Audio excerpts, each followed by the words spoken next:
So there's been an erosion of trust in churches, in political parties, in school boards, in Yeah. universities. Almost Uh, across the board, those are at an all-time low.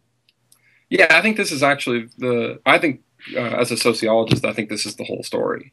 Um, I don't think that this is a minor part of it. I think that this is basically what we're dealing with is that we've moved into an era where people distrust institutions, and increasingly they don't need them like they used to. So if you think about even 10 or 15 years ago, um, certainly true in small towns, but even in cities, if you wanted to be a part of the life of your community, you had your workplace.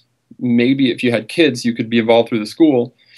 But really, if you wanted to affect the life of of your community, you probably needed to be involved in church somewhere. Um, it's the way people got together. It's the way they formed community. It's the way that they did things in large parts of this country. Not everywhere, but in large parts for sure. And the church, I think, that creates a certain amount of institutional laziness. You don't have to innovate if you're the only game in town, right, right?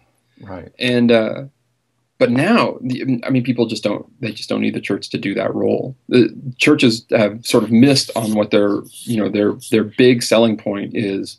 This message of love and community and the ability to form community, and they've gotten, I think, carried away about thinking that their central resource that they have to offer is their building and their space and their organizational capacity. People don't need that anymore. They've got social media.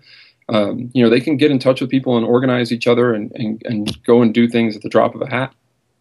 It's just a different era. And it's not to say that the old methods were bad. They're just ineffective now.